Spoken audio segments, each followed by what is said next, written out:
नमस्कार दोस्तों, सरकारी ऑर्डर चैनल में आप सभी का स्वागत है।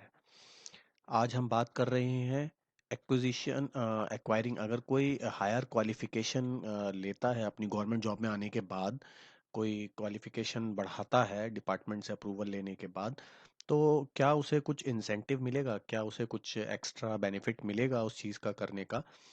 तो इन्हीं सभी बातों को जानने के लिए हमें देखना पड़ेगा 16 सितंबर 2022 का आया हुआ ये डीओपीटी का ऑर्डर जो आपके स्क्रीन पर है।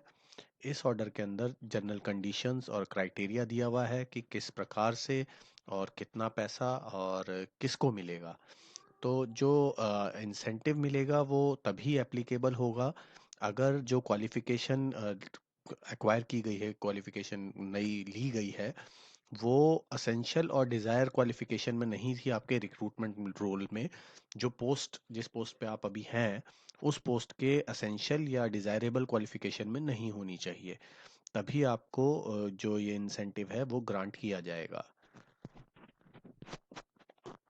और इसमें और भी बहुत सारी कंडीशंस हैं। तो इंसेंटिव उन लोगों को भी नहीं दिया जाएगा जो इस पर्टिकुलर, जैसे मैंने आपको पहले बताया कि उसके लिए ही इम्पोर्टेंट है कि भाई अगर सेम पोस्ट के लिए वो रिक्वायर्ड ही था और आपने वही क्वालिफिकेशन लिया तो उसमें आपको ये इंसेंटिव नहीं मिलेगा। और अगर उसका डायरेक्ट आपकी जॉब पे भी कोई बेनिफिट नहीं होने वाला, सिर्फ एकेडमिक या लिटरे, अब मान लीजिए मैं किसी ऐसे काम में हूँ जहाँ पे जो मैं दूसरी क्वालिफिकेशन एक्वायर कर रहा हूँ उसका कोई रोल ही नहीं है मेरी जॉब के अंदर, तो उस कंडीशन पे भी ये जो इंसेंटिव है वो ग्रांट नहीं किया जाएगा।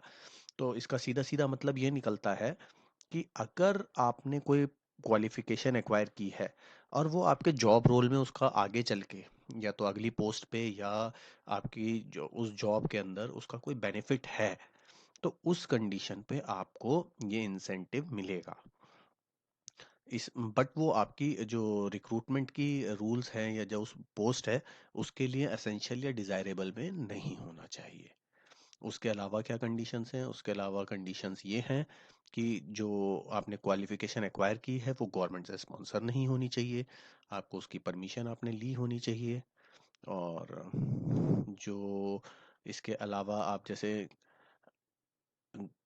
जो क्वालिफिकेशन के लिए कोई स्पेशल रिलैक्सेशन आपने कोई अप्लाई नहीं किया होना चाहिए, नॉर्मल प्रोसेस में ही आपको किया होना चाहिए। जो क्वालिफिकेशन आपने एक्वायर की होनी चाहिए वो रिकॉग्नाइज्ड यूनिवर्सिटी से होनी चाहिए। अगर वो कोई स्पेशल क्वालिफिकेशन है, जैसे अगर आपने कोई मेडिकल की है तो मेडिकल काउंसिल से, इंजीनियरिंग की है तो AICET से, और अगर कोई गवर्नमेंट की कोई बॉडी है जिससे उसका रेगुलेशन होता है तो उसके अंदर वो रजिस्टर्ड होनी चाहिए, तभी ये बेनिफिट ग्रांट किया जाएगा। मैक्सिमम एक एम्प्लॉय को 2 बार से ज़्यादा के लिए ग्रांट नहीं किया जाएगा। तो इसमें लिमिट है कि 2 बार लाइफ के अंदर, आपकी पूरी सर्विस के अंदर आप 2 बार हायर क्वालिफिकेशन एक्वायर कर सकते हैं और उन क्वालिफिकेशन में आपको मैक्सिमम 2 बार ये पैसा मिलेगा।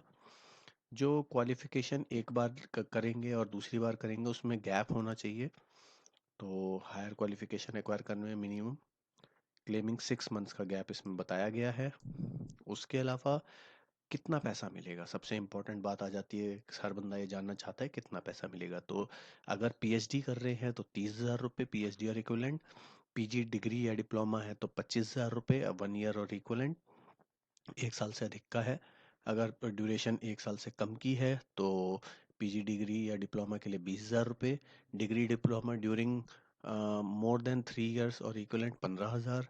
डिग्री डिप्लोमा ड्यूरिंग 3 इयर्स और लेस इक्वलेंट 10,000 रुपये। मतलब अगर आप नॉर्मल कोई डिग्री डिप्लोमा ले रहे हैं जिस जो 3 साल से कम के लिए है तो 10,000। अगर कोई डिग्री या डिप्लोमा है जो 3 साल या उससे अधिक अवधि का है तो उसमें 15,000 रुपये 15,000। और अगर आप पीजी डिग्री या डिप्लोमा ले रहे हैं 1 ईयर से लेस में तो 20,000। 1 ईयर से अगर ज़्यादा का उसका ड्यूरेशन है तो 25,000 रुपये। और अगर पीएचडी है तो 30,000 रुपये का पैसा मिलेगा। अब इसका तरीका क्या रहेगा? तो तरीका ये रहेगा कि जो आपकी डिपार्टमेंट के हेड हैं उन्हें जो फाइनेंस डिपार्टमेंट है उसके कंकरेंस लेनी पड़ेगी। उस फाइनेंस डिपार्टमेंट को भेजना पड़ेगा कि इन्होंने ये डिग्री ऐसे ऐसे एक्वायर की है, ये हमारे जो इनकी पोस्ट के लिए असेंशियल नहीं थी, परंतु उसका हमारे को क्या बेनिफिट है, जो डिपार्टमेंट को है उसका क्या बेनिफिट होने वाला है, वो सारे पॉइंट्स लिख के उसमें भेजने पड़ेंगे, तब ये उनको मिलेगी। तो और वो ये इंश्योर करेंगे कि जो पॉइंट नंबर 1 में जो पॉइंट दिया गया है वो कंफर्मली सारे पॉइंट्स क्लियर हो रहे हैं, तभी ये पैसा मिलेगा। जो मैंने आपको ऊपर पॉइंट्स बताए थे, जैसे कि वो रिकॉग्नाइज्ड होनी चाहिए, उसका गवर्नमेंट जो आपकी पोस्ट है उससे डायरेक्ट रिलेशन भी होना चाहिए, और वो एसेंशियल क्वालिफिकेशन में नहीं होनी चाहिए। ये जितने भी पॉइंट्स दिए हैं पॉइंट नंबर 1 में, यहाँ 9 पॉइंट्स हैं, ये 9 के 9 फुलफिल होने चाहिए, तभी आपको ये पैसा मिलेगा। और जो ये ऑर्डर है ये मैं नीचे डिस्क्रिप्शन बॉक्स में डाल दे रहा हूँ, आप वहाँ से डाउनलोड करके देख सकते हैं।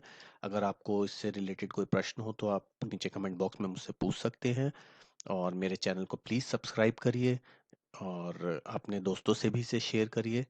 धन्यवाद।